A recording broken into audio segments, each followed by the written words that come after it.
durante um pronunciamento de Joe Biden, em que ele anunciou o apoio de ajuda militar, né, no valor de 800 milhões de dólares à Ucrânia, logo após esse anúncio, ele chegou a chamar Vladimir Putin de criminoso de guerra.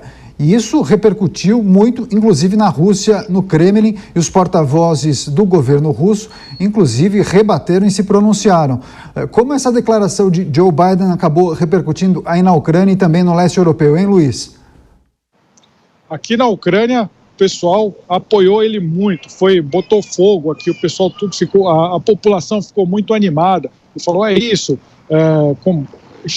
chamaram aí, todos eles chamam aqui o presidente Vladimir Putin aí, no mínimo de autocrata, com palavras muito menos sutis, com palavras aí, mas até com xingamentos, eles se referem aí ao presidente Vladimir Putin. A propaganda contra Putin aqui, ela é muito intensa na Ucrânia. Mas a leitura que a gente pode fazer, a análise dessas declarações do presidente Biden, é que ele está escalando aí a retórica, ele está jogando o povo, jogando a opinião pública contra o presidente Vladimir Putin. E talvez em algum momento no futuro, o presidente Biden queira desescalar esse discurso de guerra, talvez ele não queira. Os Estados Unidos não é interessante entrar diretamente nesse conflito. Enquanto ele está só fornecendo armas, é uma posição muito confortável. Mas talvez chegue em algum momento em que ele queira aí colocar panos quentes e talvez a população não aceite depois de ser tão incentivada, depois de ser tão jogada contra a Rússia.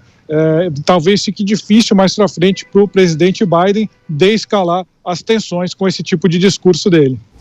Perfeito, estamos conversando com Luiz Kawaguchi, correspondente da Jovem Pan News. Ele está na Ucrânia, na cidade de Lviv.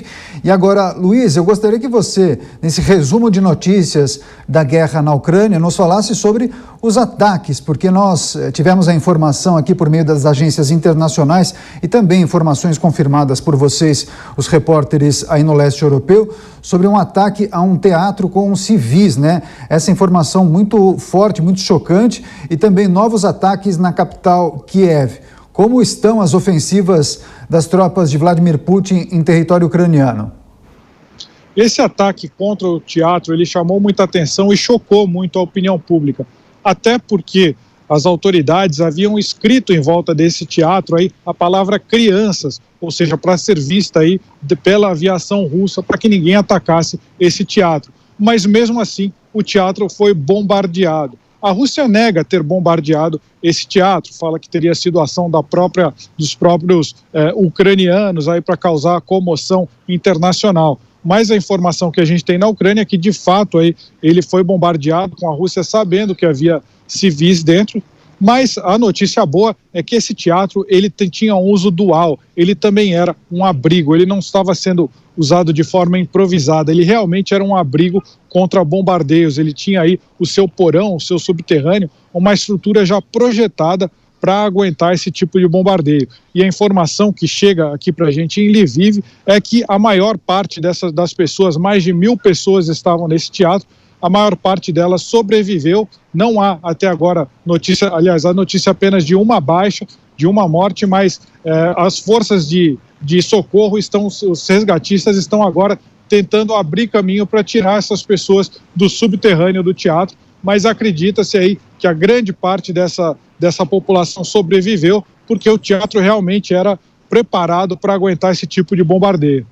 Agora, a Casa Branca se pronunciou e disse que não tem detectado uma redução na intensidade dos ataques de Vladimir Putin, mesmo em meio às conversas e negociações rumo a um cessar-fogo.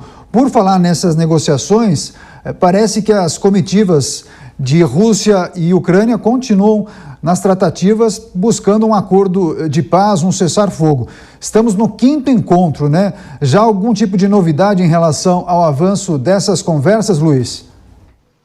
Sim, pela primeira vez a gente vê um aspecto positivo nas conversas, não rumo a um cessar-fogo, mas a um acordo de paz mais duradouro. Os analistas não acreditam que vai ter um cessar-fogo aí a curto prazo, porque a Rússia ainda está tentando conquistar mais fatias do território, está tentando sentar na mesa de negociação com mais a apresentar, mais a pressionar, na verdade, o governo ucraniano, quer ter mais território, quer ter mais cidades na sua mão, para aí forçar um acordo mais favorável à Rússia. Mas a gente teve um ponto muito positivo, porque pela primeira vez a Rússia parece dar sinais que não vai exigir a queda do governo ucraniano. Ou seja, uma das principais exigências da Rússia era a desmilitarização total da Ucrânia, ou seja, a Ucrânia ia ter que abrir mão das suas forças armadas. Se isso acontecesse, na prática, o governo ucraniano iria cair, e é um governo que é contra a Rússia e provavelmente seria substituído por um governo mais aí simpático à Rússia, com toda a influência política, com toda a influência aí